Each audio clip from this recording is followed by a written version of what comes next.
ile wakati kabla sijaokoka nilikuwa nasikia sauti. Sasa zinakuja, sasa ni sauti mbili. Niliokoka kupitia sauti, lakini Yesu nilikuwa ninamuona. Na kuna mtu alinieleza ni yeye. Mimi nilijua ndani yangu ni yeye Yesu. Sasa shida, huo bwana alikuwa Islamu, alikuwa mwongozi wa msikiti. Shida ilikuwa nitaeleza aje ninaokoka. Kila mtu aliniroga, hakuniroga kwa sababu nina makosa nilimufanyia, balikuwa wanazuia hii kitu niko nafanya hapa sasa hivi. Balikuwa wanazuia kazi ya Mungu. Niliona niko ndani ya chupa. Nikajiona ni mimi. Nikaona chupa. Chupa yenyewe mwenye aliniweka na kueleza, nilirudishwa nione vitu nilifanyiwa. Tulikuwa watu wengi. Baba walikuwa, wazee, wasichana, kila aina ya watu. Sasa mimi nikajikuta hapo. Sasa nikaona ngombe ile ilikanyaga ile chupa. Ikabast. Sasa mimi huyu nikaondoka ndani ya chupa. Sasa nikaeleza yenye ninataka, hamtapata. Banasema sema. Ikuwa ni pesa, ikuwa ni nini, tayari nyumba ulishapewa na gari iko na kazi. Unataka nini? Mimi mwenye ninataka ni Yesu Kristo, na hamuna Yesu.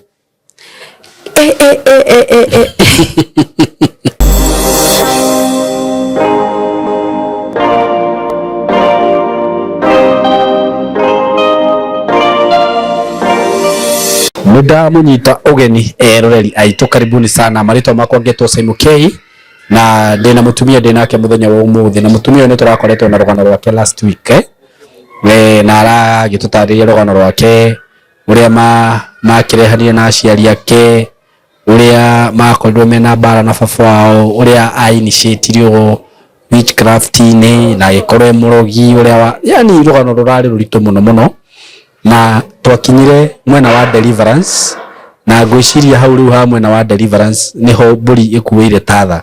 Hapo ndipo kuko na mambo mingi sana venye alifika kwa deliverance, cause kuna mahali hata amenitajia saa hizi ati alikuwa anaishi ndani ya chupa. Sijui kama mshaiona vitu kama hizo. Kwa mimi unajua mam, vitu zingine tunazionanga kwa movies za Nigeria, ati mtu amewekwa ndani ya chupa. Sasa mimi nimeshtuka venye umeniambia ati ulipitia kitu kama hiyo. Hiyo movie ni kweli. Ni kweli wanacheza vitu kwa maisha yao. Zenye zinaendelea. So nilikuwa najaribu kuelezea hawa watu mahali tuliachia last time. Na nimewaelezea, na kama huja watch story ya mama hapa, kuna episode 1 yenye tulifanya last week, na nitapin hiyo link hapo, mtaendelea kuiwatch. Na sasa tuko kwa episode 2. Na kabla tuanze story siku ya leo, utakubali tu nitaje mambo kadhaa niko nazo. Kitu ya kwanza ni kuhusu plot niko nazo kutoka kwa kampuni ya Tayari Lands and Housing. Na nilikuambia kwa last video sina plots mingi, na hizi ni commercial, tunaziita Katutu Commercial Hub. Ziko karibu na lami, karibu na barabara, na hapo nimeuza ploti mara kadhaa na ninakuzia kwa bei nafuu, just 180,000 Kenya shillings kama unataka kubuy cash, na kama unataka kubuy na installment itakuwa 200,000. Wekelea deposit ya 50,000, balance unalipa na 6 months. Na as we are speaking, najua zenye zimebaki ni less than 6, kwa sababu kuna watu kadhaa wamebook, na ni mahali pazuri sana. Unaweza jenga commercial, nyumba za kukombolea, za kukondisha ama residential. Hapo kando yake kuna hoteli, kuna petrol station, lami iko tu hapo. Yani ni mahali pazuri kabisa. Makanisa ziko hapo. Katutu Town Center imegrow. Ukipita Katutu hapo mbele tu ni ile tunaitanga Kabati. Kabati ni town imegrow sana, kuna kila kitu, mabenki, yani ni mahali pazuri kabisa. For more information, just call this number 0715 99 9909, ama unaweza nipigia yangu na 0724 333313. Another thing, kama wewe ni mzazi uko pale na uko na kijana wako unaweza taka to join, either ni mvulana ama msichana, tuko na courses zenye zinaweza fit kila mtu. Tuko na course kama film production, film and media production, tuko na cyber security and ethical hacking, tuko na electrical installation, tuko na CCTV installation, solar installation, hizo ni technical. Ukitaka pande ya media nimekuambia tuko na film, tuko na content creation, tuko na videography, photography, tuko na hizo zote, digital marketing, tuko na journalism, tuko na hizo zote. Na udolea gweraga ni ate, ama ile kitu nakuambianga ni hivi, ukileta mtoto wako hapa tuta make sure tunamwangalia vizuri, kama ni discipline iko sawa, kama ni kumuongelesha tunamuongelesha. Na hehe direct ile video rona wanakuanga na session ya guidance and counseling. We have a counselor here, tunawaofishia guidance and counseling.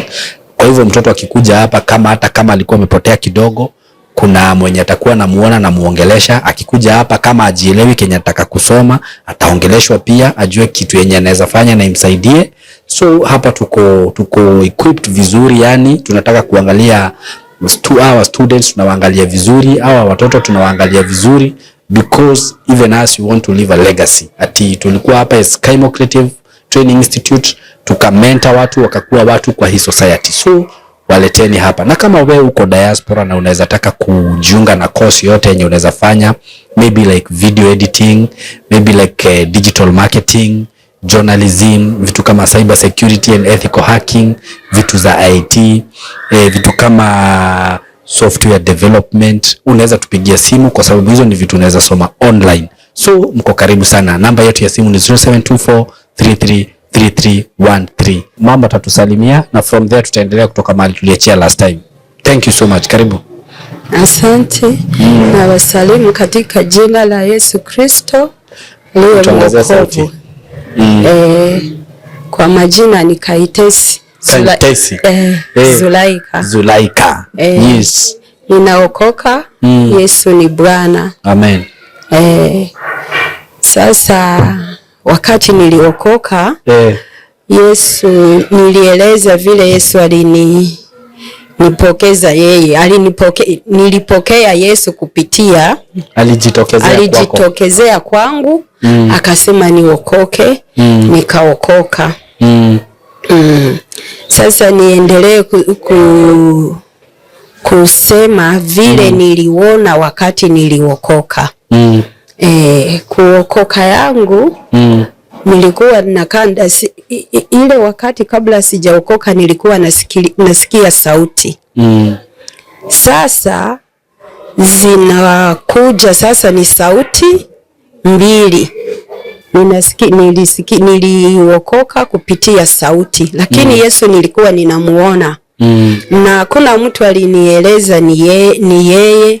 Mimi nilijua ndani yangu ni yeye Yesu. Na hakunieleza ni mimi Yesu, alisema ni mimi nilijua. Sasa hapo nikabaki na sauti yake na zile sauti, lakini hazikukuwa na nguvu. Sasa hapo wakati niliokoka nilijaribu kwenda kanisani. Lakini kanisa yenye nilienda haikunisaidia. Lakini Mungu aliniongoza kanisa ingine, ilinisaidia kabisa. Lakini kwa deliverance, mimi Mungu alinifungua ye mwenyewe. Ilichukua muda miaka 3. Pole. Unaona kama mtu anafungwa wakati mrefu na kumfungua, hautasema tunakufungua wende, hata kuwa naamini paka kama mtu iko ndani ya prison, mnamwachilia naenda na anakala ile prison wakati mrefu. Hawezi kuingia mu maisha ya kawaida haraka, pole. ilichukua muda kukuwa delivered. Sasa wakati niliokoka nilikuwa sijui kuomba, lakini nilikuwa namuita Yesu, kuja unielezee hii ni gani? Kwa nini maisha yangu iko hivi? Kwa nini hivi? Nilikuwa namuuliza kila kitu. Sasa ulikuwa namuuliza kitu kama gani? Nilikuwa namuuliza kwa nini maisha yangu niko hivi? Kwa nini nilipitia hizo mambo zote hizo za baba? Nilikuwa mimi nilikuwa mgonjwa sana. Sasa wakati nilimuuliza alikuwa tayari iko akaniongelesha ulirogwa, akanirudisha miaka yangu 6, akanipeleka kwa shushu yangu, akanionyesha vile nilikuwa narogwa. Akakurudisha? Alinirudisha miaka 6. Miaka 6, niko na miaka 6, nikajiona ni mimi. Ukiwa na miaka 6. Nikajiona ukiwa na miaka 6. Kwa hivyo ulirogwa ukiwa na miaka 6. Sasa nikaona vitu nilikuwa napewa. Vitu kama gani? Nilikuwa napewa, sijui kama mnaita gani, unaona wimbi, banafanya wimbi, bakafanya kama ni juice, kama bana ikunywa blending. Blend. Nini hivyo inakuwa kama juice ama? Sasa ilikuwa nilirogwa na hiyo, kama ilikuwa kama uji ya wimbi. Uji. Lakini nikaona ule mwenye aliniroga dawa aliweka na kila kitu na maneno alisema. Alikuwa nilisikia akisema huyu baba Mnyarwanda alikuja hapa, ana watoto wazuri, acha uzuri yao ikufe bure. Sasa akafanya vyenye kudawa, akanipa, nikakunywa yote, nikakuwa naiona. Sasa kuna mwingine tena niliona, yeye mwenye niliona tena, yeye alivua nguo akaanza kunilani akiwa bila nguo. Akaanza kunilani na ni mtoto tu wanafanyizia hizo mambo. Sasa hiyo yote nikaona. Sasa huyu Yesu akanionyesha, unaona abo watu ni bo balikufanyizia hizo mambo. Na akanifikisha wakati akanionyesha niliwekwa ndani ya chupa tu ya kawaida. Chupa hii ya maji ya plastic. Chupa hii ya plastic. Mwenye alifanya hiyo kitu nilijikuta ndani ya chupa. Wakati nilikuwa namuita Yesu, kwa nini niko hivi? Hakunionyesha kwa siku moja. Ilikuwa inaendelea pole, nikajiona na vifungo. Sasa wakati niliona hii ya kwanza, nikasema namna ya kuomba sasa. Unajua batu banashindwa kufunguliwa kwa sababu hawajui kuomba. Sasa nikajiuliza, hapa taomba namna gani? Na wenye waliniroga tayari walisha kufa. Sasa mimi ndani yangu nikasikia, acha niseme, nikaanza kuomba kama mtu ananiroga, kama iko uhai, kama nakufa, ninakataa kurogwa, sitaki. Nikaanza kujifungua mimi mwenyewe pole.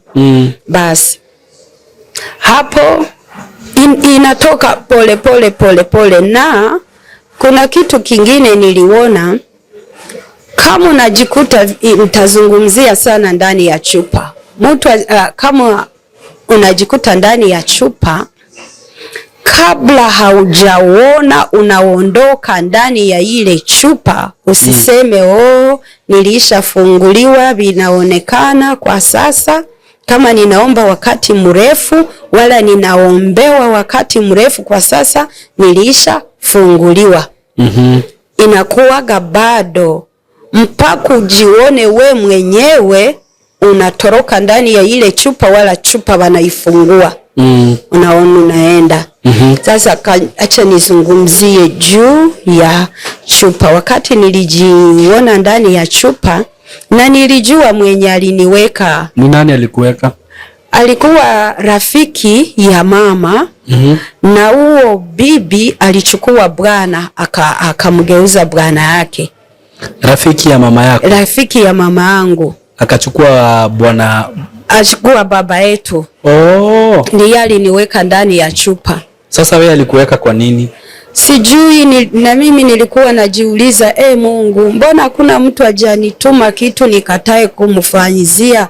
Sasa kwa nini walinifanyizia hii? Nilikuwa nalia machozi sana, lakini machozi haisaidie mpaka uone kama unaondoka ndani ya kitu kama hicho.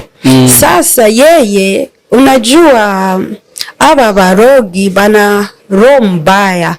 Sasa kaona na kitu ingine inasumbua batumishi.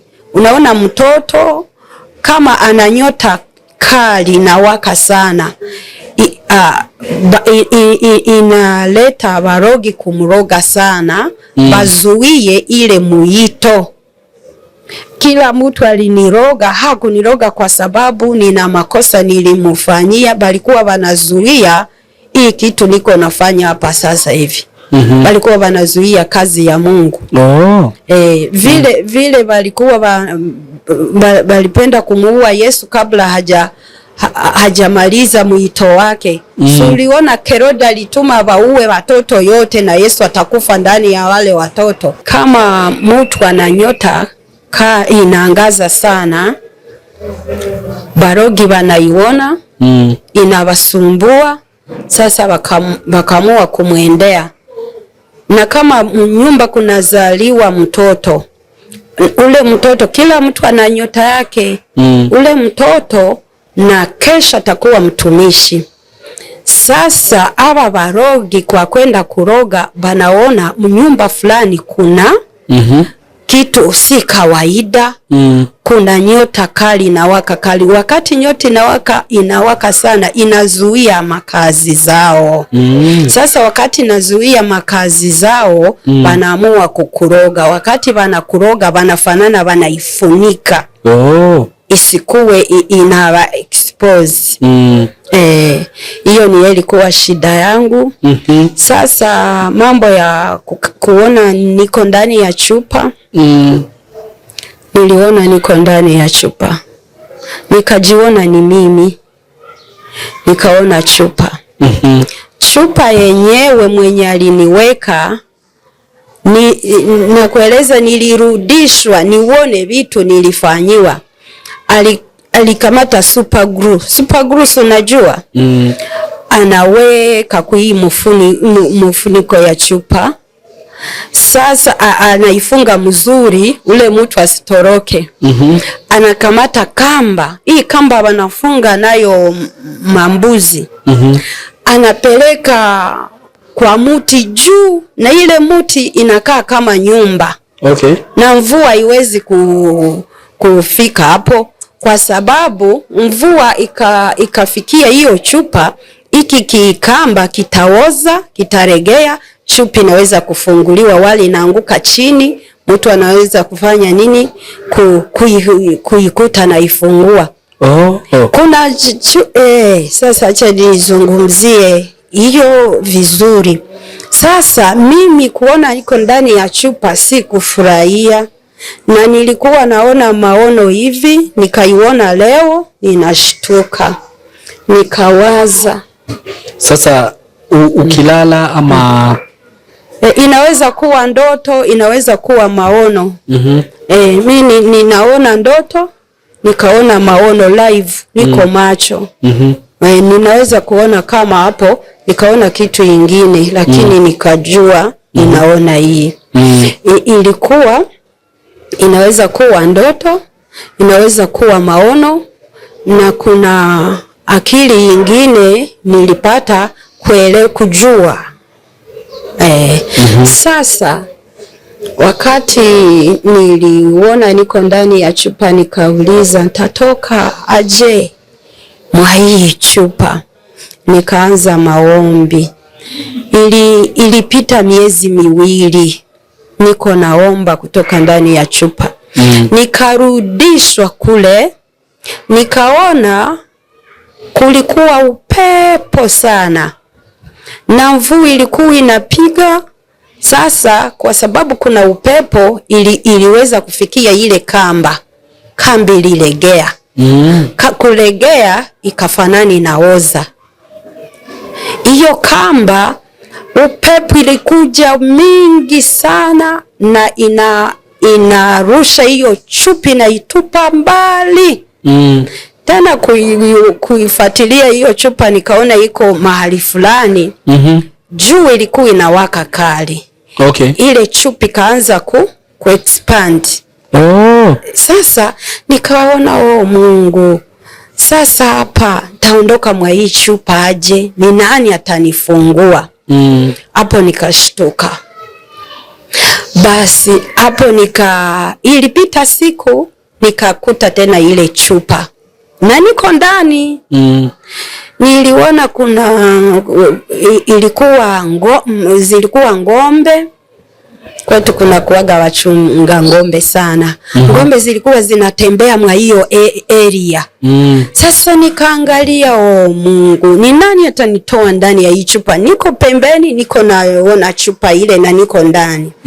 Sasa nikaona ngombe ile ilikanyaga ile chupa. Ikabust. Sasa mimi huyu nikaondoka ndani ya chupa. Kurudi nikajua ya kwamba hapo nilishatoroka. Nikafurahia, nikashukuru Mungu. Nilikuwa naishi maisha yangu na siwezi kueleza mtu. Na watu hawatanielewa. Niliwahi kwenda kueleza pastor. Nikasikia sauti inasema hawawezi kukuelewa, batajua uko wazimu. Hata kama namueleza, nilikuwa kuna kitu ninataka nimueleze, sauti kanieleza hataelewa. Batasema uko wazimu, achana nao. Nikawaasha. Maana yake wakati ilikuwa bado haijafika. Basi hapo nikapona hiyo chupa. Siku ingine nikajiona nilifungwa. Mahali tulifungiwa nilikuwa ndani ya farm. Unaona farm, kama una ngombe unaweka kwa farm yako. Sasa hiyo prison kwenye tulikuwa watu wengi. Baba walikuwa, wazee, wasichana, kila aina ya watu. Sasa mimi nikajikuta hapo. Sasa hawa wanaume babwana wanawafunga mapingu mikono na miguu basikuwe wajanja wa kutoroka. Wenye wako huku ndani wamefungwa ndio wasiweze na pingu. Wanafungwa pingu mikono na miguu. Sasa hawa wa mama wao wanawakulisha. Wanawapea chakula kwa kinywa kwa sababu anafungwa. Sasa mimi nikaona nilifungiwa hapo, si kufurahia. Hata wewe ulikuwa umefungwa bado? Nilikuwa hapo. Unaona ilikuwa vifungo mingi. Unaona mtu anaweza kurogwa na watu karibu 20. Mtu anakuangalia tu hivi. Ukauliza sasa huyu kwa nini aliniroga? Kwa sababu uko mweupe. Kwa sababu uko mrefu, kwa sababu uko na sura nzuri. Mtu anakuroga tu juu ya reasons zake. Kwa sababu na roho mzuri ya kusaidia watu. Ni shetani. Shetani alikuwa anataka nichukie maisha yangu, nisikuje kufanya hii kazi. Na hii kazi Mungu alinipa, nilishaifanya sana, nilisaidia watu wengi. Takuja kufika huko, taelezea.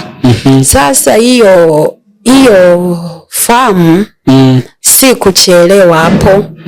Nilitafuta, maombi ni ye nafanya hiyo kazi, mtu najiona unafunguliwa. Nilikuwa naomba sana mchana na usiku. Na deliverance, kama mtu anataka kufunguliwa, unaacha mchezo. Okay. Unaacha mchezo, unaacha kufurahia maisha. Mimi nilikuwa nafunga kiomba. Nilikuwa silale ndani ya kitanda. Nilikuwa nalala chini. Kwa nini? Juu ya kufunguliwa yangu. Nikasema Mungu, mwenye analala, ulikuwa unalala chini ukiomba? Mwenye analala kukitanda sana raha. Ana raha, nataka kupumzika. Sasa mimi niende kupumzika na ninafungwa. Uwezi.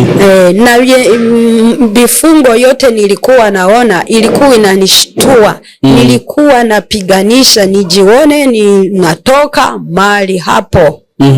Basi mimi niliomba mimi mwenyewe ufunguliwa yangu, na Mungu akiniongoza, akanisaidia. Basi hapo nikatoroka hiyo farm. Sasa nilitoroka hivi. Sasa ulikuwa unaona, kwa hiyo ni kwa ndoto ama ni kwa hiyo ilikuwa ndoto?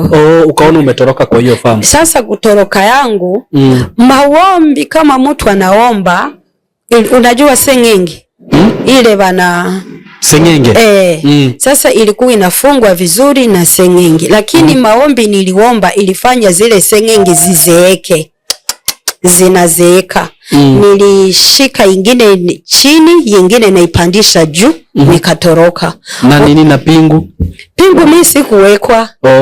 Nilikuwa sina pingu. Kuna wenye niliacha wana pingu. Sasa wakati nilitoroka, nilisikia watu wanafurahi, wanasema, wanashangilia. Wakasema yo anakuja, tumkaribishe. Basi hapo nikatoroka. Kifungo ingine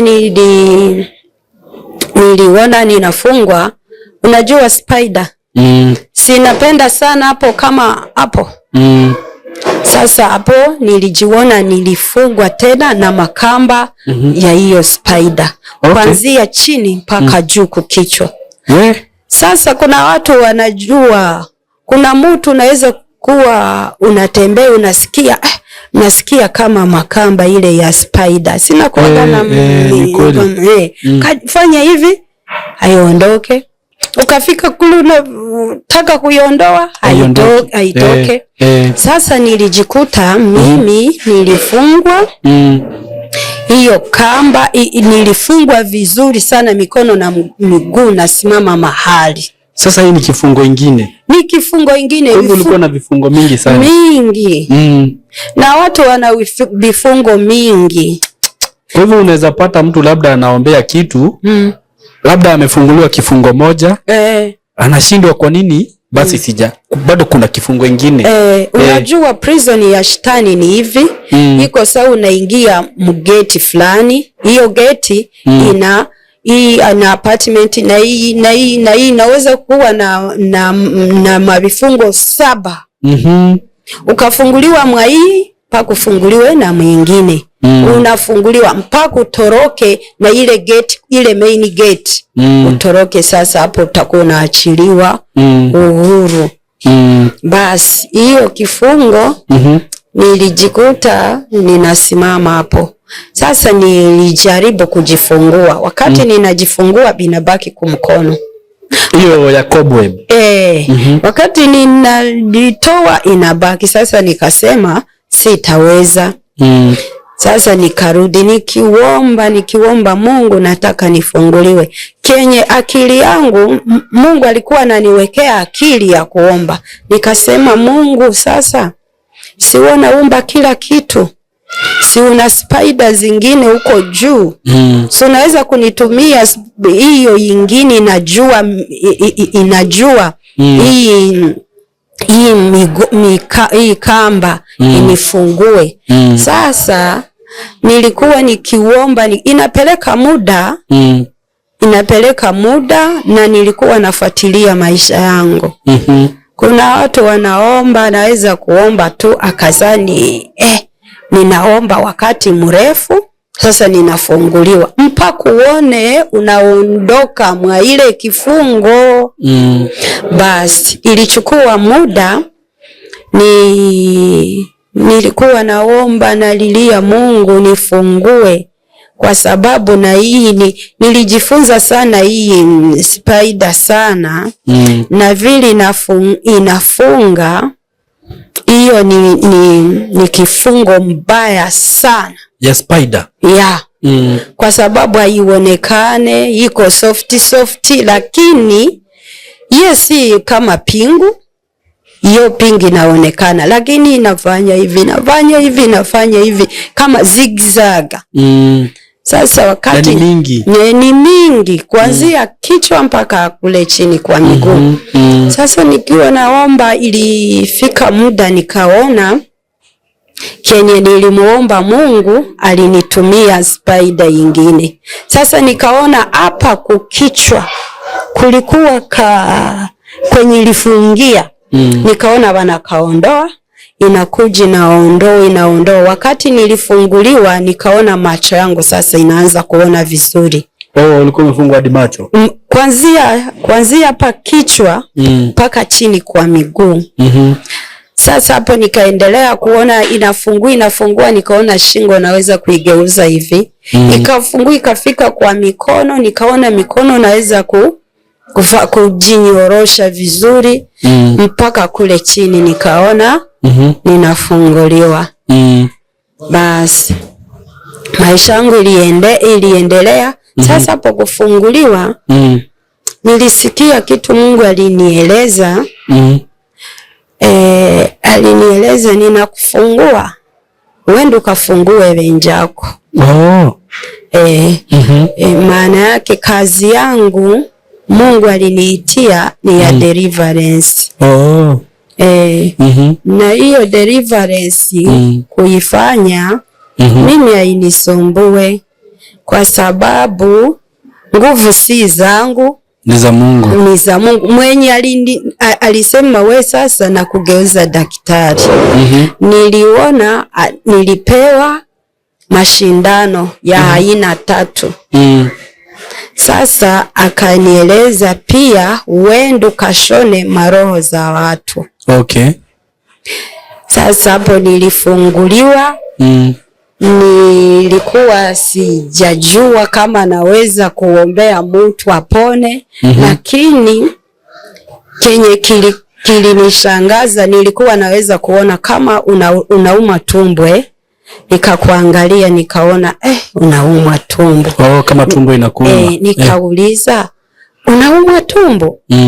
Ukanieleza naumwa tumbo na kuombea. Acha unapona hapo. Basi nikaendelea. Nilikuwa kanisani na nilianza kazi mapema. Karibuni sana nitwamugeithia eroreri aitu twi haha ndina director na Mr. Kamori ngucira riu na niguethera ritwa CEO. Twi haha na nituoka twi guku mwena wa Katutu wi haha etiguo na haha nitwendetie broti Katutu commercial etiguo tondu barabara ni weno haha. Haha ona ndikwenda kwaria muno, muko karibu sana riu haha ni haria tugaga ungihitio hinge maitho uguo ati uge atireke ngokira rucio ugakora hatire bethe haha ni thiti haria twatangathire broti igithira no tuko umwe. Riu twina mugunda ungi haha na nikio tuoka ndi haha ndi na Kamori na director na ningwenda matugeithie. Muko karibu sana, tutako Simon K. Reke tugeithio ni Kamori, tucoke tugeithio ni director Kamori. Muroreri wa Simon K TV na ni nda kugeithia ni Kamori. Simon ndo ya ni ndwaraga site mahura thimu no ni twaragia nao. umuthi ndi mukenu muno Saimo tondu mugunda uyu ni uria tungiuga kuririkanwo ni Ngai ni ndona hari yo kuona kanyamu gaka haha kari ni Ngai uturirikanite koguo ndimere maikare hau director ne gukorwo agitutake through koguo nake mwiroreri atuona hau nio ikinya na akiambia thabari ya cieko yes. Wow, thank you muno Mr. Kamori. Director ni karibu sana. Asante sana. Uri Saimo ri niguo geithia andu aitu niguo tionanite niguo no Ngai ni agithiete atutwarite wega na tukehoka onao o hari o mundu ari niguo ati Ngai ni amuigite wega ni amugitirite niguo otoguo Kamoriga teng'ere tondu kidogo mwaka ucio no anyita kidogo niguo no uyu turetikia ati Ngai ni gukorwo ekite atia ekite maundu mega koguo toguo Kamoriga andu ari othe na bindu ciao niguo koguo andu makorwo makigina taito niguo tuthie ta hamwe niguo thank you so much director handu haha wanatariria muno hakuhi maita hangu cio ni twendetie broti maita maingi muno nitiguo muno ni twendetie broti nyingi na still wamaga ni guthie tondu actually ngwiciria producer ndio kana nigua ngari kihituka muracigura kwa umbali okay no akigwa mwiroreri wakwa mugunda uyu urami haha ni mita kindu cigana 50 meters mita 50 wow tuwe ni thate na riu niyo fara ya gukingira mugunda-ini riu ukomeire fara ni handu hega muno director no ni gukuhe o kamweke gaka tu utaririe o ndagika cigana ona nigetha hihi mundu utari waigua watuigua kana utari watuthikiriria amenye niki turamwira uhoro wakio karibu sana Saimo riu ri ino ni extension ya Katutu commercial niguo Katutu tutoire toinete no mundu utoy waima Thika thiini wa ithaa ria kurimwe ugukorwo wi handu hetagwo Katutu niguo Katutu along farafara ya the Greater Northern Corridor niweno nyitithanagia Garissa Road na kanyitithania Mombasa Road niguo kundu guku ni nduragwira Saimo ni Kanani yake ya Kenya niguo actually na Saimo haha turi twi thiini wa Katutu Town Center uria wari original na mugunda uyu ni wendetie Katutu guoko gwaku kwa left urorete na Nairobi okay Katutu yothe guoko gwaku kwa left mwena wa Nairobi wari thiini wa okay koguo town ino Saimo kyo tumita commercial kundu guku guothe tuonaga oro town okay koguo tukawera ati mundu wi hau oke nigetha aigithie niguo na Saimo kundu guku ui ni kuri thitima niguo ni weria mai no haha niguo mai nguduraga ngwiraga ni makuma kuria Sogea farafara ni weo mathibitari mathukuru tauni gutiri services citari thiini wake wa kundu guku gacoka ngakwira ngiuma haha thiini wa ndagika ciaku 10 wi kabati ino ĩ haha nene ta thiini wa ndagika ciaku 15 wi matu niguo thiini wa ndagika ciaku 35 wi muingi niguo Saimo hakiri undu ungikorwo gietha hathiri undu ungi mundu agikorwo agietha koguo tukamera me karibu muno uria Kamori gutariria atwire atiri riu taito icio uria tutinangitie uria turetia niguo karibuni sana eroreri aitu na ndumwire handu haha ni twiriga gutangatha broti twarira makiria ma mugunda ikasiga nona no ni ona tondu ndendaga broti haha ngiukira rucini ngingira Kamori kabroti karia ka mbere ri akinjira Saimo ngira toro ni gukoma ukomete broti hatiri uguo haha ni haria citangathagwo actually taru andu aria magurite handu haha ni marahamenya manoka ngwiciria he mundu ngiona video no agikwo tondu ona ni kuri andu mendaga igiri agikora ndangihora kuona igiri riu ngwiciria maigwa video no ri mwana ni magugicanga mukaihenya uguo we mwiroreri wakwa wona video no haria ukumionera tukaria marigu ni njui Kamori ndagutuhura tondu director ni wega tondu ni tukonsidaga muno tondu kwaria makon koni kwendia riu ria kambuni ringi rendia haha ri andu haha no twendie goro na nĩ wega no tondu wale twagikorwo twaria uga tondu nĩ kũrĩ andũ makĩgũrĩte haha tũtikamatindĩke mũno ĩtiguo na ndĩkĩmere o ũrĩa twĩkaga mũndũ ona video ĩno nĩ ahũre namba itũ ya thimũ 0715999909 atũmĩrwo mabu uthure kĩaya gĩaku harĩa ũrĩ tũgũtũmĩra account number ũrĩhe ũtume message ũheo receipt ũheo sales agreement ũkĩnina mĩeri 2 kuma mũthenya ũrĩa ũkarĩkia kũrĩha tũgakũgarũrĩra title yaku ĩingĩre rĩtwa-inĩ rĩaku nĩguo ĩni mwĩ karibu sana ona angĩkorwo wĩ kũnene wĩ diaspora tũkwĩraga twĩ haha nĩ ũndũ waku twĩna kamori wahũra namba ĩyo kana ũhũre namba yakwa nĩ tũgũtaragĩria wega wenda tũgũtũmĩre mapu nĩ tũgũtũmagĩra kila kitu ona wĩ kũnene title nĩ gũkinyagira o kũrĩa guothe ũngĩkorwo ũrĩ wĩ Gulf wĩ na gũkũ mĩena ĩno ya diaspora ciana gũkũ Rũraya UK uko kwote map title nĩ gũgũkinyĩra o wega mũno mũno mũgĩkĩenda gũka obici-inĩ giti kũrĩa Thĩka ngora nĩ ũkĩingĩra Thĩka ũhĩtũke betro hau ya Shell weti harĩa gatito hau Shell hena building ĩtagwo Mco Plaza building ũngĩũka kũu 3rd floor room 302 nĩ ũgũkorwo obici tayari kũu no ngĩkĩrigĩrĩrwo mũno rĩ namba cia thimũ ci hau nĩ cirathiĩ hau guothe nĩ ũgũciona so asanteni sana director ngwĩciria nduĩka hena ciugo ingĩ ngĩkĩaria haha ũtanarĩkia rĩu no kũmera atĩrĩrĩ marathimwo amen ũrĩa tugaga rũciũ ciana itikana kũria atĩrĩrĩ baba maitũ atĩrĩrĩ arĩa angĩ makĩgũra rĩ warĩkũ nĩguo mĩaka ĩngĩ gũka ũgũkora nĩ milioni mamilioni ma mbeca nĩguo tũtikwenda gũkana iguaga atĩ twendagia 150 hĩndĩ ĩyo ndwahotire rĩu haraima milioni 2 na ndwahota kũgũra koguo tũkamera me karibu mũno na Ngai amarathime mũno mũno mũno mũno amen thank you mũno ona Ngai amarathime mũno na mũthii na mbere kũruta wĩra mwega ũcio mũrutaga kũ make sure atĩ andũ aya nĩ mũmethagĩra mĩgũnda handũ hega na mũkamahe title nĩ mwakĩigua title ciothe nĩ nyumu gũtirĩ mũndũ ũngĩkorwo wĩna kĩũria so rĩu mwĩ karibu sana nĩ twamũkaribisha mũno ndĩmũtigĩre hau nĩ njĩtagwo Simon K na mũthii na mbere gũsubscribe na kwĩrorera asanteni sana niliokoka 2013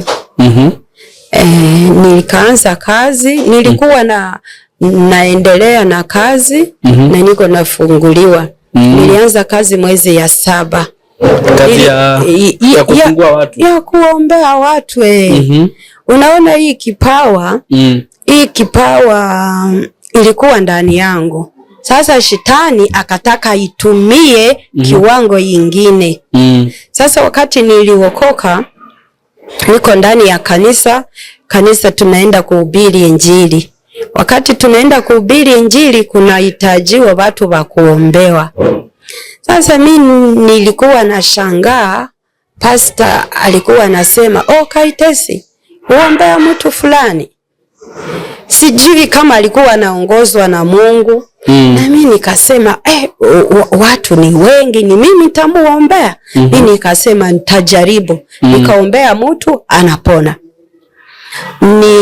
niliwahi kuombea mtu hakukuwa anaona lakini hakuzaliwa hivyo alikuwa na miezi kama 7 haoni sasa wakasema huo mpeleke kwa Kaitesi yeye ataombea nilimuombea ule baba alipona sasa wakati ninaomba watu wanapona na mimi nakimbia kujificha basi seme sijui alifanya miracle nilikuwa sifurahie hiyo kitu kwa sababu na mimi sijui inafanyikaje ninaomba tu wanasema ni fulani ni yeye alifanya na mimi naenda kujificha basi ninaendelea kufanya kazi ya Mungu lakini niko naendelea kufunguliwa sasa kanisa nilikuwa mlinisaidia sana ilinielewa sasa wakati ni siku nyingine tena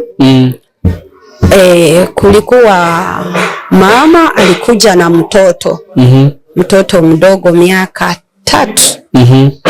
3 alimtoa kwa jirani yake kwa jirani yake sasa nasema mwende naye kanisani anatusumbua hapo huo mtoto Anamuelezea salimia watu hawezi, anapanda juu ya makiti nini. Mimi nikaona huyu mtoto ana kitu ingine.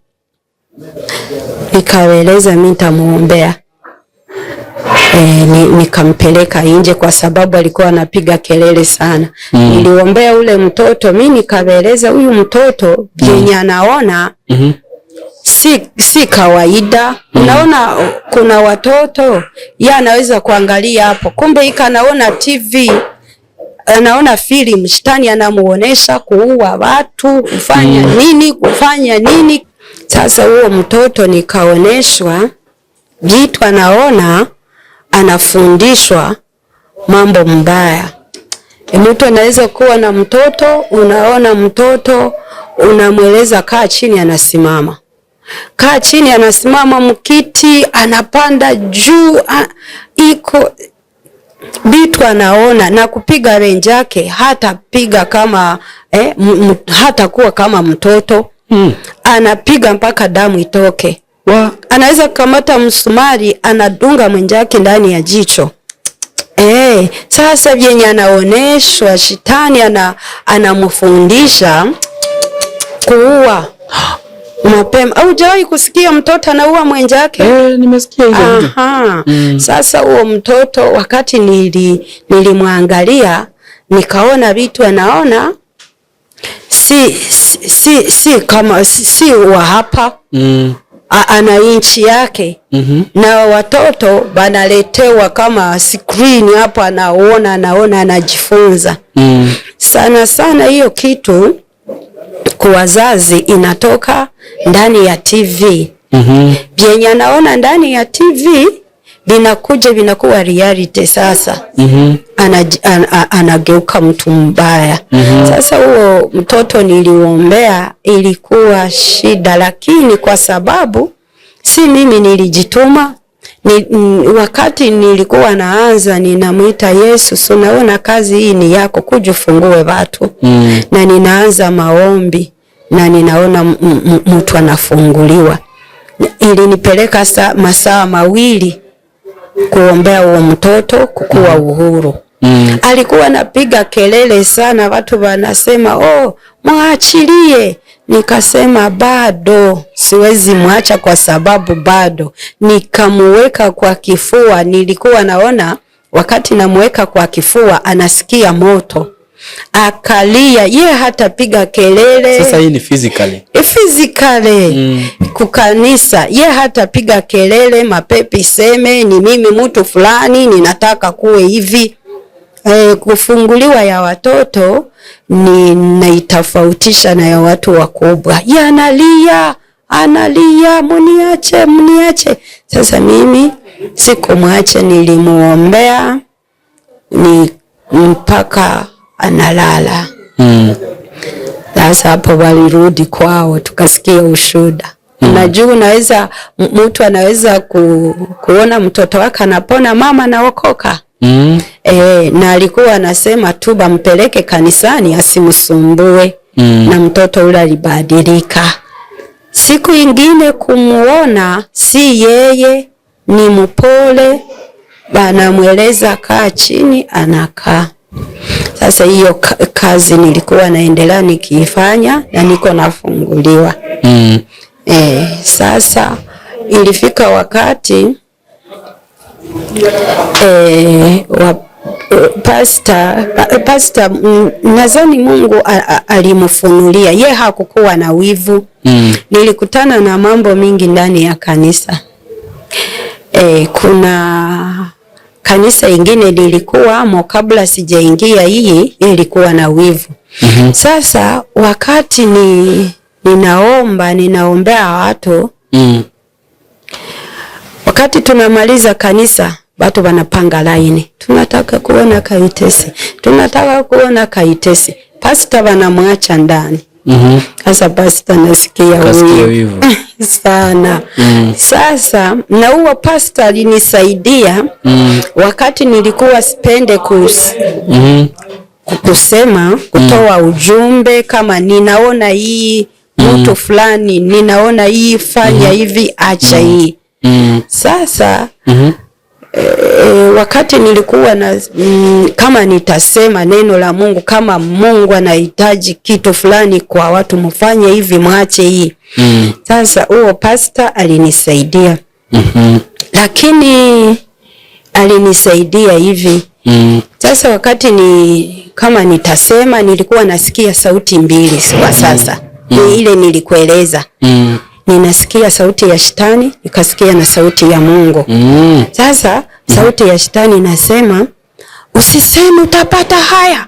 Kama vyenye unasema si kweli, utaaibika. Na nikasikia niseme kitu fulani. Shetani akanikataza.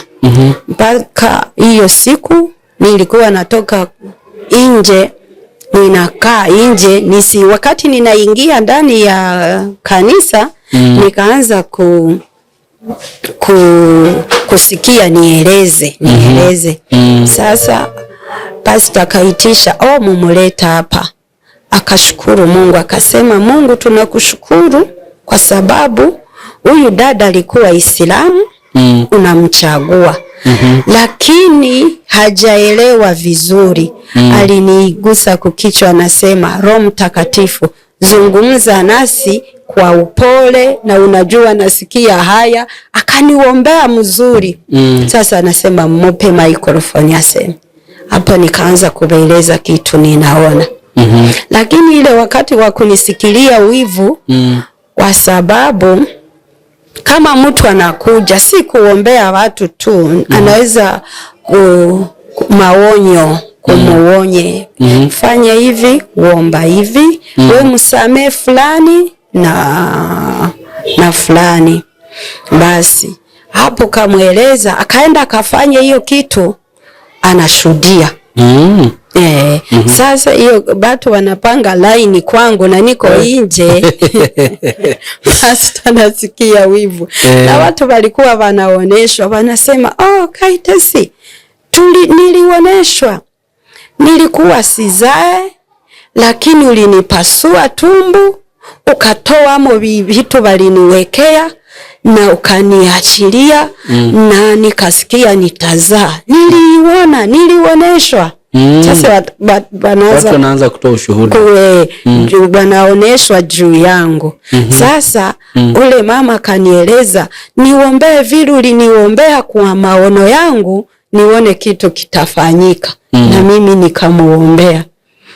Na si kwa kumuombea nifanye nguvu sana, ninaita Yesu, kazi si yako, mfungue mtu fulani. Na analeta ushuhuda. Sasa wivu naingia ndani ya pastor. Mapasta, Mungu awasaidie waache wivu. Kila mtu hapa kudunia ana kipawa yake. Na ile kipawa uko nayo, utalipwa mbele za Mungu vile ulitumia hiyo kipawa. Sasa mimi nilipata wivu hapo. Wakaanza kuniita nabii wa uongo. Na unaponya watu. Sasa mimi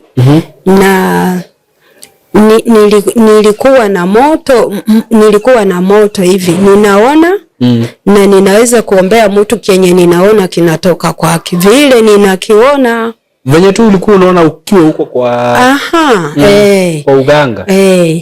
Sasa hapa inatumika sasa vya Mungu, si Mungu. Sasa situmie sijui maji, situmie dawa, ndio mikono yangu. Niliwahi kuombea mtu kutoka Amerika. Alikuwa baba. Sasa yeye alikuwa ananiita kasichana. Sasa alikuwa mzee. Sasa wakati nilisikia nimuguse, kumugusa nikaona mtu anaanguka. Yeye alishuhudia akisema, nilienda Nigeria, nikaenda South Africa, sijawahi kuona nguvu, ninaona mwa huyu msichana. Sasa kitu ninasema kwa pastors, kila mtu alipewa kipawa. Na hapo kuna yenye Mungu alinionyesha hii kipawa, iko maandiko Mathayo 25 talent. Kuna mwenye ana 5, kuna 3, 2 na ule wa 1. Kama wewe una 5, tumia hizo 5 zizalishe. Na mimi wataniuliza hii yangu ya deliverance ya kuombea watu. na kuwasaidia kwa maonyo. Sasa na kila mtu ataulizwa na yake. Lakini unaona yeye si wa deliverance, lakini anajitia kusudi apate watu, apate pesa. Hiyo si mzuri na Mungu hafurahie hiyo kitu sana. Basi hapo ninaendelea na maisha.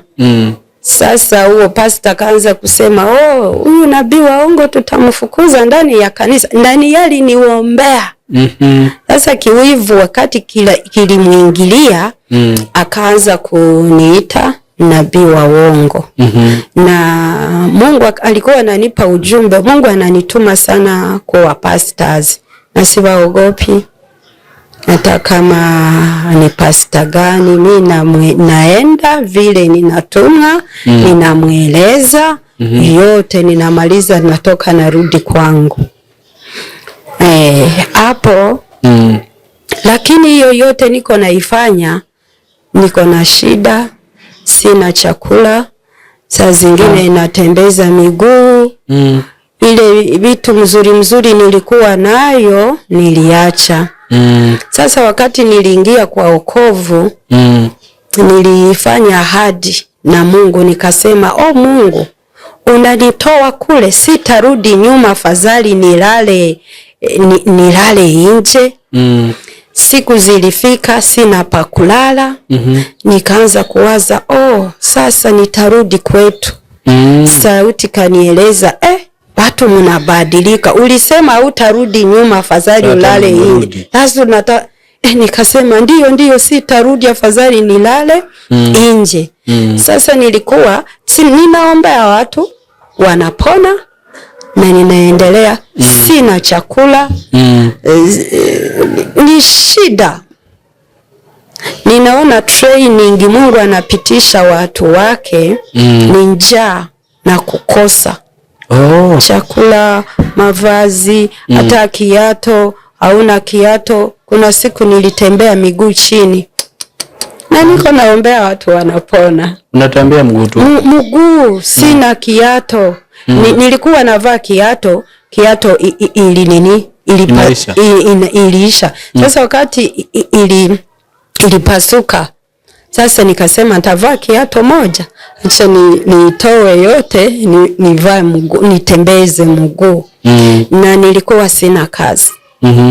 Nilikuwa natafuta kazi, sitapata. Naweza kutafuta kazi kwa mtu, akasema kuje kesho nitakupa kazi. Kurudi kesho nikakuta lishabadilika.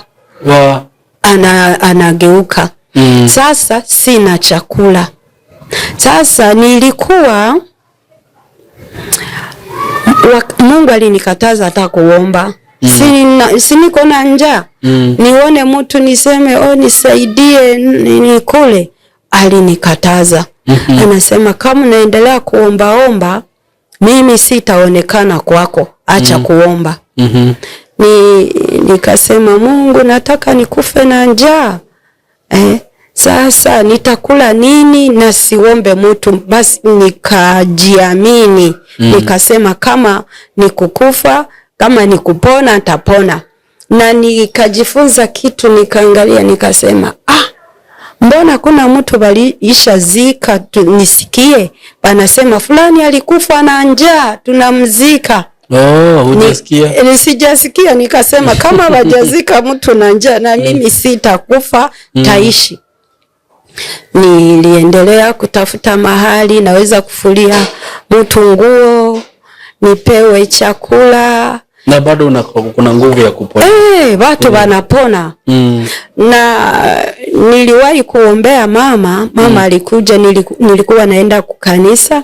Kama mambo ni magumu banasema mongoje Kaitesi. Sasa mama anakuja na Prado, anaipaki hapo nje. Ni mimi nilikuwa ndani ya kanisa. Akanieleza, bali nielezo nasaidia watu. Unaweza nisaidia nilipwe pesa yangu? Fulani namdai 3,000,000, huyu 5,000,000, huyu 7,000,000. Nina pesa mingi, mimi tafanya nini? Ninamuombea. Wakati nilimuombea, nyuma ya siku 3 kanipigia simu. Asante kwa maombi, ule wa 5,000,000 alinilipa na huyu anasema atanilipa. Mimi nikamwacha. Siku nyingine anakuja kunikuta, alikuja na pesa. Pesa alikuja nayo, akaenda kuitoa mwile kitunga ya kwenye wanatia matoleo. Sasa akasema naenda haraka, lakini nilikuletea kabaraka yako ninakaweka pale. Sauti inanieleza usipime kugusa. Unaacha. Ninaacha. Si kuangalia alileta ngapi. Na alikuwa mama wa pesa. Sasa Mungu aliniendesha vizuri na nisikuwe na tamaa. Unaona tamaa ni yeye naua watu. Kama uko na tamaa utafanya kazi ya Mungu kiukweli. Utafanya juu ya kupewa. Utaponya mtu juu ya upewe kitu. Hiyo siku nilikuwa sina chumvi, sina kitu. Nikasema sasa Mungu, mimi hapa hata chumvi kwa nyumba hakuna. Sasa hii ni maisha gani Mungu? Nikasikia sauti na niongelesha, acha kutumainia watu. Tumainia mimi Mungu. Nikaenda kufika kwa nyumba, nikaona mtu ananiletea pesa bila mimi kumuomba. Kidogo tu, kidogo sana. Mungu akanifundisha mimi kama Mungu anaanza na mtu. Naona kule nilikuwa na pesa. Kule kwenye nilikuwa kuile inchi kabla sijaokoka. Lakini hapa sina pesa. Mungu akianza na mtu, Mungu alikuwa ananionyesha anaanza na 0. 0 ni hesabu ya Mungu. Okay. Akamaliza 0 nakupa 1. Aone kama hii 1 utakuwa mtumaini, unakuwa mwaminifu na hiyo 1 akakuongezea. Ye haruke step pole pole pole pole anakupandisha. Ilikuwa hivyo. Ikaendelea kazi yangu ya kusaidia watu hata kama nyumba inaharibika. Nyumba sijui mtu anataka kuondoka. Ninakumbuka kuna mama moja alikuja kanieleza, sasa mimi hapa bwana yangu banamfunga Sudani. Na Sudani hapo banamfungia banamutoa kwa wenjake, banampeleka mbali. Alikuwa daktari, alikuwa anatibu mtu anakufa. Na Wasudani ni wauaji, banauba kama mtu yao anakufa paka na wewe batakuua. Alikuwa wa Uganda. Sasa akasema nifanye nini? Nimsaidie, tumuombe. Tulimuombea. Ule baba alifunguliwa kwa prison, anakuja. Sasa huyu bibi yake ilifika wakati akasema nyumba inanishinda, acha niondoke niende. Alikuwa nafunga vitu, anasema acha. Sasa nilikuja kuelezea mimi naenda. Nikamzungumza naye, anakaa mwa nyumba.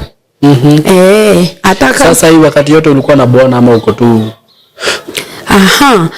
Wakati ile niliachana na ile mambo ya Islamu, hapo nayo ni history nyingine. Sasa huyu nilikuwa naye ule mwenye alivumilia makelele. Jua alikuwa Muislamu.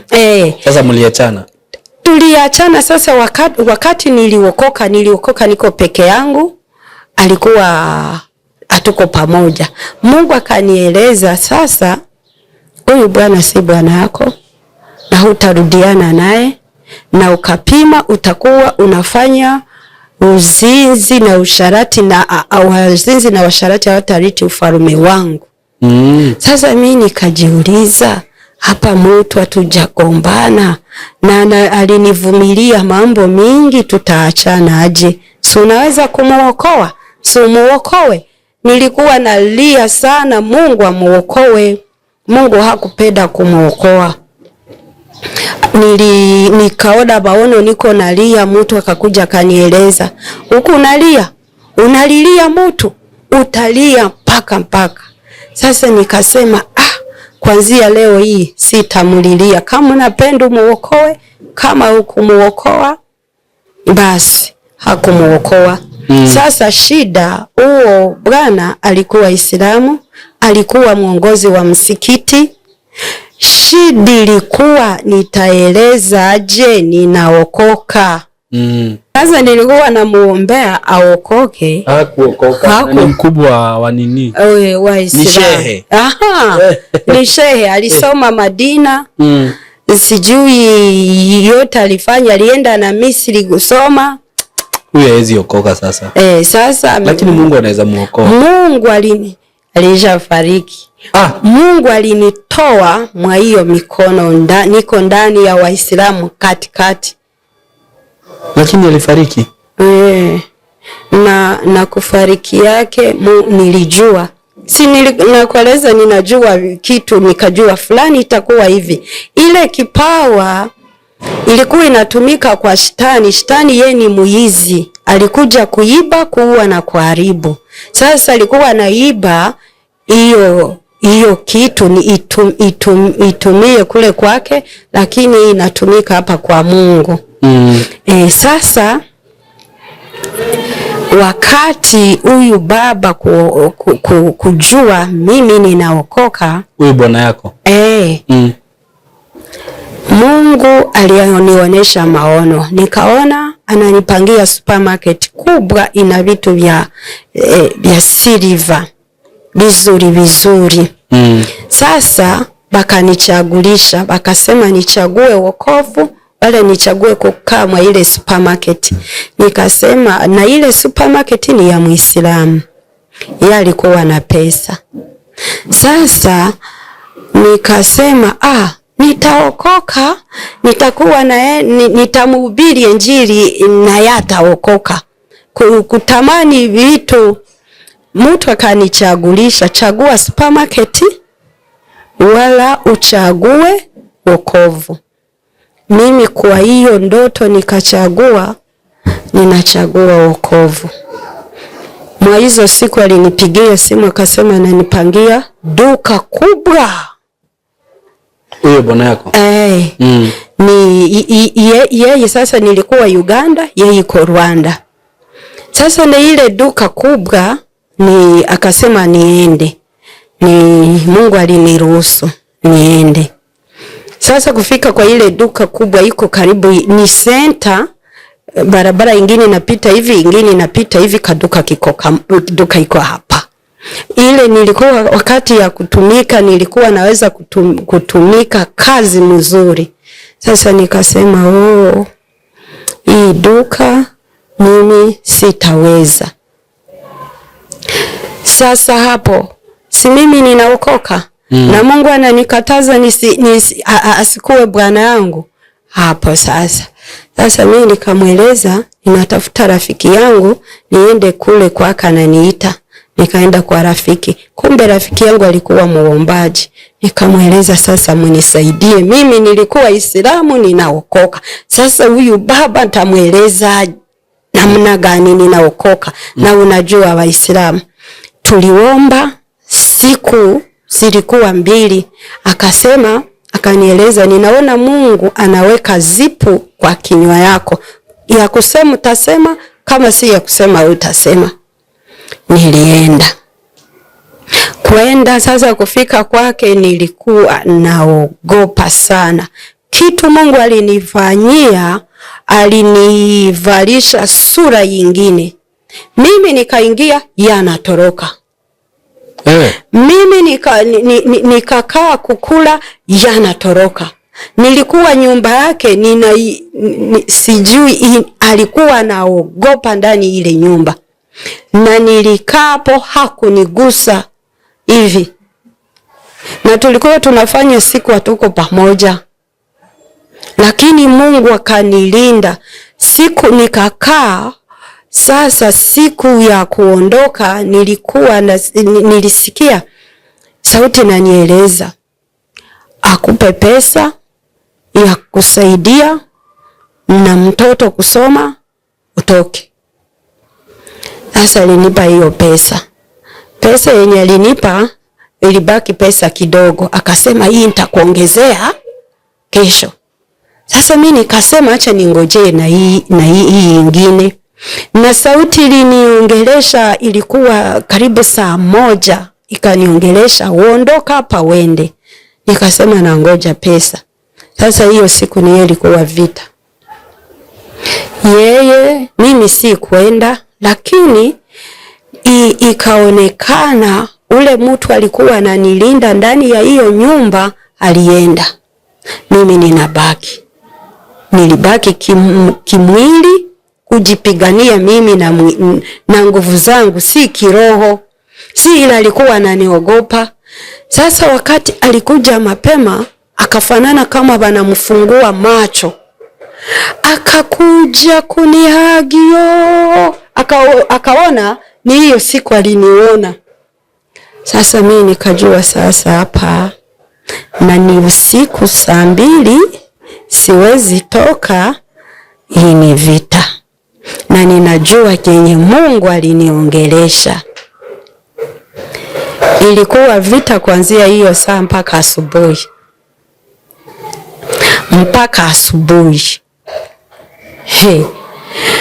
Vita.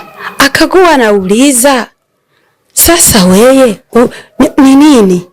Nikasema unaona biawongo, unaona siku mingi hatuonane, sijui unaweza kuwa na AIDS. Usinilete AIDS. Sasa unamwambia hivyo. Sasa anakimbia kwa duka kwenda kununua protector. Sasa nikasema unaona ni mpaka ilikuwa vita mpaka asubuhi. Kwa sababu mimi nilikuwa mgaidi, nikangojea pesa na pesa hakunipatia. Basi hiyo vita tulimaliza. Sijasema ninaokoka. Hapo kumaliza hiyo vita nilimweleza, utakuja kwenye ninaenda, tutamalizia maneno huko, takueleza kila kitu. Basi ninamwacha. Ninarudi Uganda. Alipitisha siku. Sasa mamangu mzazi akamweleza, halo fulani, unajua bibi yako ni mtoto wake, mimi anaokoka, suwende ukamunyanganye kila kitu ulimupa. Alituaibisha, anaokoka, walinieleza. Hapo alifunga safari kukuja. Wakati alifika kwenye aliniacha, nilihama, sikumweleza. Alienda na makelele yote na doda mlango. Watu wanamshangaa, karibu wamuitie polisi. Sasa hapa alanikosa. Mungu anampunguza hasira. Sasa akaanza kuhangaika, nitampata namna gani? Sasa na mimi nilikuwa nalala maombi nikiomba. Alinipigia simu asubuhi akasema, ulienda wapi? Ulihamia wapi? Nilihama. Kwa nini ulihama huku nieleza? Niko hapa unichukue. Nikamwendea. Sasa alisha asira na baridi na mpiga nje, ailisha punguka. Ninamchukua kumweka kwa nyumba. Na nianza kupigia weje, naomba nao muniombee, leo nitakufa. Ule mtu anakuja. Na nilimweleza kuje mambo tumalizie hapa. Sijui nitasema nini. Basi hapo tu aliniita. Wakati aliniita kaniuliza, mama akalinieleza unaokoka. Kweli unaokoka? Nikamweleza ndio, ninaokoka. Kwa nini? Anasema unastahili kufa, wewe ni murtadi. Unastahili ukufe. Ningekuwa na bunduki hapa ningekumaliza mimi mwenyewe. Hapo ananieleza ningekumaliza. Akanieleza mambo mengi mabaya. Unaweza kupatisha watu haya hivi. Nikaanza kumkumbusha, unakumbuka magonjwa yangu? Sasa ile magonjwa, si ulikuwa unataka nipeleke Zanzibar banisaidie? Sasa huyu Yesu aliniponya bure. Anashangaa, ulipona? Ulipona kabisa ulipona? Nikasema ndio nilipona. Kwa sasa toka ndani ya wokovu kama unapona. Nikasema nitoke ndani ya wokovu? Nikasema hapana, siwezi. Sasa hapo akanieleza, hawezi kutoka ndani ya wokovu. Mimi hapa sitakubali kuishi na wewe kama haujatoka ndani ya wokovu. Mimi ni Islamu, hatuwezi kuingiana, utatoka. Basi mimi nikamweleza siwezi toka. Na alinikuta nina mashida, nina madeni, nina kila kitu, bana nidai pesa mingi.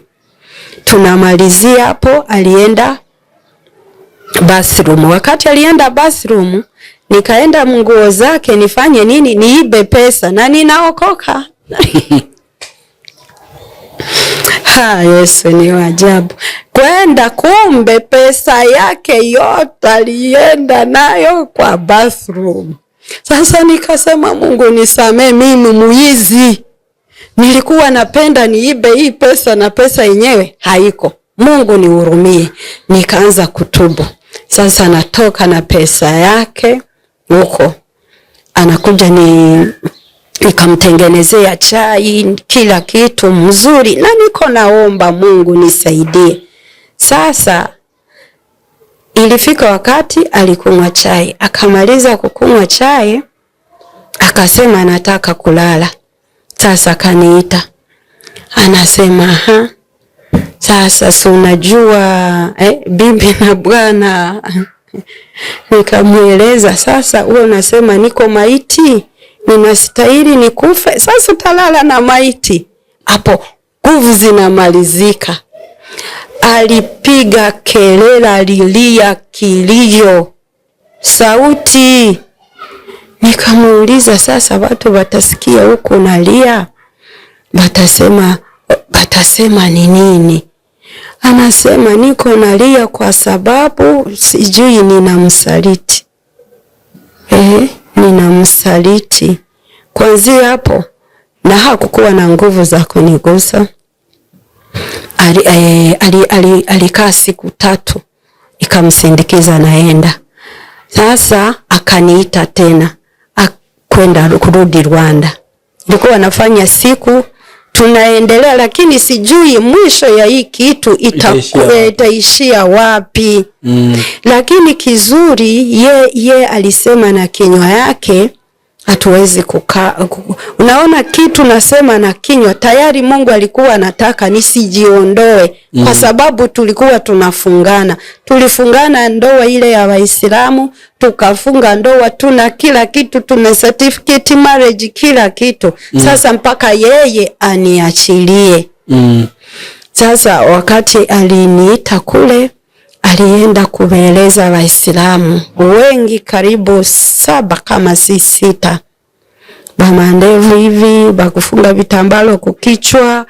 Sasa kawaita na mimi nikaitishwa. Sasa bakaniuliza, hakusema, balimuuliza bibi anaweza kukushinda namna gani kumrudisha? Akaeleza alinishinda. Sasa huo mjaribu, bakaniita wakanieleza, we bibi tunaisha kupa nyumba, we bibi unapewa gari, we bibi unapewa kazi, kila kitu, gari iko, nyumba yako iko, utaenda kusaini tu upewe vitu yako. Toka ndani ya walokole urudi kwa Islamu. Atutoke ndani ya? Nitoke kwa wokovu nirudi kwa Islamu. Hiyo vitu 3 yote ilikuwa, gari iko, nyumba iko, kazi iko.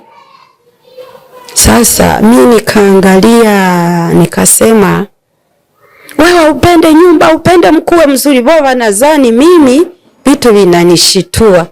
Sasa mimi nikawaeleza kitu ninapenda muwezi kupata. Wanasema isema hapa sasa hivi tutaipata. Iseme. Unajua Waislamu anaweza kujitoa. Waislamu banatumika kama shetani. Anaweza kujitoa apoteze mtu. Sasa wakaulizwa nataka nini? Nikawaeleza mnisamee, yenye ninataka hamwezi kupata. Na walikuwa wanakaa chini, Mungu alinipa ujasiri, nikasimama. Nikasimama kumlango kwenye takimbilia. Sasa tulikuwa nje, lakini hapo kuna mlango, ninasimama kama pale na wanakaa hivi. Sasa nikawaeleza yenye ninataka hamtapata. Wanasema sema. Ikuwa ni pesa, ikuwa ni nini, tayari nyumba ulishapewa na gari iko na kazi. Unataka nini? Mimi mwenye ninataka ni Yesu Kristo na hamuna Yesu. Kila mtu anafanya hivi mkichwa bana simama asiri na bendea hapo nilikimbia. Nikakimbia kwenda. Kwenye ninaenda sasa nilikuwa nasikiliza hapo nje nione ule bwana anabelezea. Si nilibalezea alinishinda. Mnasikia? Banasema bado tutamrudisha na nilishaenda. Hapo Mungu anasema usirudie ndani ya hawa watu. Bas. Sasa hata tupiti hapo. Najua mlisikiza episode 1. This is episode 2. We still have episode 3. Episode 3 tutakuja. Suli niambia ulikufa mara ya kwanza? Mara ngapi? Mara 4. Mara 4. We still have that coming. Na hii story mi kwanza hii Kiswahili inanibamba sana. Na tukianza kuna mahali nilikuwa naenda hivyo nazimia napotea, lakini saa hizi naenda ikikuwa interesting.